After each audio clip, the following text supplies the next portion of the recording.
আসসালামু আলাইকুম ওরহমতুল্লাহি ওবরাকাতুহ। প্রিয় শিক্ষার্থী বন্ধুরা, আজকে আমরা রোজনামচা নিয়ে কথা বলবো। আমরা যারা লেখার হাতকে শক্তিশালী করতে চাই, বাংলা হোক, আরবি হোক, ইংরেজি হোক, যে কোনো ভাষাই হোক, রোজনামচা একটা অন্যতম মাধ্যম হতে পারে। কিন্তু আমরা অনেক সময় বুঝতে পারি না যে রোজনামচা কী নিয়ে লিখবো, কীভাবে লিখবো। একটা সহজ ফর্মুলা আজকে দিয়ে দিই। মনে করেন আপনি আজকে দিনে যা কিছু করেছেন তার থেকে আপনার কাছে মনে হচ্ছে উল্লেখযোগ্য একটা পয়েন্ট আছে, আপনি বের করতে চান, সেই পয়েন্টটা ধরেই লিখতে পারেন। যেমন আজকে আমি এশার নামাজ পড়তে গেলাম মসজিদে গিয়ে দেখি ইমাম সাহেব নাই।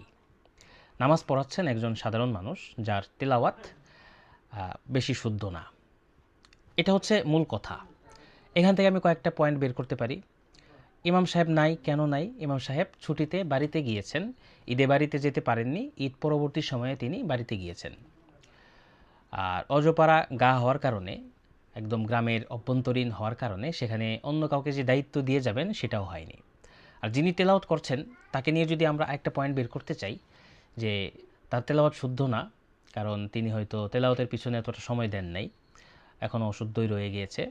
আমার দিকটা যদি আমি চিন্তা করি, তাহলে আমি এভাবেই চিন্তা করেছিলাম যে আমার নামাজটা হচ্ছে কি না, তেলাওয়াত খুব বেশি শুদ্ধ না, বরং অশুদ্ধই বলা যায়। তো এই যে একটা ছোট্ট সাবজেক্ট, একটা ছোট্ট বিষয়কে কেন্দ্র করে আমি কয়েকটা পয়েন্ট বের করলাম। এগুলোই যদি আমি খাতায় লিখে ফেলি, আমি অবশ্য লিখিত ভার্সন আপনাদেরকে দিয়ে দিব, কমেন্ট চেক করবেন, ইনশাল্লাহ পেয়ে যাবেন। তাহলে কিন্তু এই পয়েন্টগুলোর আলোকে একটা রোজনামচা আমি লিখে ফেলতে পারি।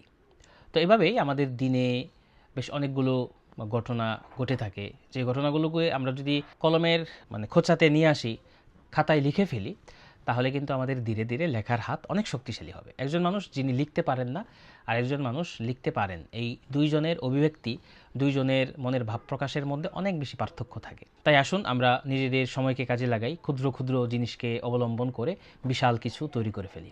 এই পরামর্শটা যদি আপনার কাছে ভালো লেগে থাকে, তাহলে পরিচিত যে কারোর সাথে এটা শেয়ার করতে পারেন। আরেকটা সুসংবাদ হলো যে আমরা হাতে কলমে আমাদের শিক্ষার্থীদেরকে রোজনামচা শিখিয়ে থাকব আমাদের 1 বছর মেয়াদী আরবি সাহিত্য বিভাগে, ইনশাল্লাহ।